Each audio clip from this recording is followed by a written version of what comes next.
మన సిఎంఆర్ జ్యువెలరీలో శ్రావణ స్వర్ణోత్సవం అన్ని రకాల 22 క్యారెట్ హాల్మార్క్ బంగారు ఆభరణాలపై గ్రాముకు 888 రూపాయల వరకు తగ్గింపు. పోలీసుల కారులో గంజాయి దొరికిన ఘటనలో ప్రభుత్వం తేలుకుట్టిన దొంగలా వ్యవహరిస్తోంది.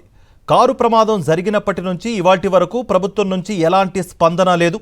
పోలీసు అధికారుల ద్వారా మాట్లాడించడం మినహా రాష్ట్ర హోంశాఖ మంత్రి కానీ ఇతర కీలక మంత్రులు కానీ ఈ విషయం మీద నోరు తెరవడం లేదు.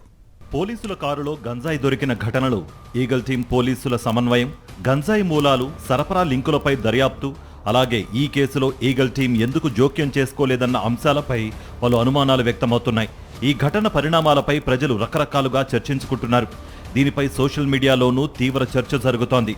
గత ఆదివారం ప్రకాశం జిల్లా అద్దంకి మండలం శంకవరప్పాడు గ్రామం వద్ద పోలీసుల కారు ఓ ఆటోను ఢీకొట్టింది. ఈ ప్రమాదానికి కొన్ని గంటల ముందు బల్లికురవ మండలంలోని ఈర్ల గంగమ్మ గుడి వెనుక ఉన్న ఓ ఫంక్షన్ హాల్లో గ్రానైట్ డీల్ నేపథ్యంలో పోలీసులు పార్టీ చేసుకున్నట్లు ప్రచారం కూడా జరుగుతోంది. అయితే పార్టీ జరిగిన విషయాన్ని ఇప్పటి వరకు పోలీస్ ఉన్నతాధికారులు నిర్ధారించలేదు.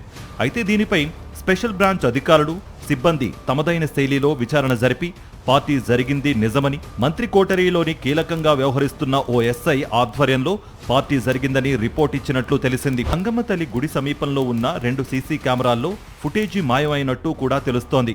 ప్రమాదం జరిగిన వెంటనే గ్రామస్తుడే 108కు ఫోన్ చేశారని స్థానికులు చెబుతుండగా ఎస్ఐలు సమాచారం ఇచ్చారంటూ పోలీసులు పేర్కొనడంపై అనుమానాలు వ్యక్తమవుతున్నాయి. ఎస్ఐలను కేసు నుంచి తప్పించేందుకే ఈ వాదన చేస్తున్నారనే ప్రచారం కూడా జరుగుతోంది. కారు నడిపిందెవరన్న దానిపై భిన్న కథనాలు వినిపిస్తుండగా కేసులో డ్రైవర్ పేరు లేకపోవడం అనుమానాలకు తావిస్తోంది.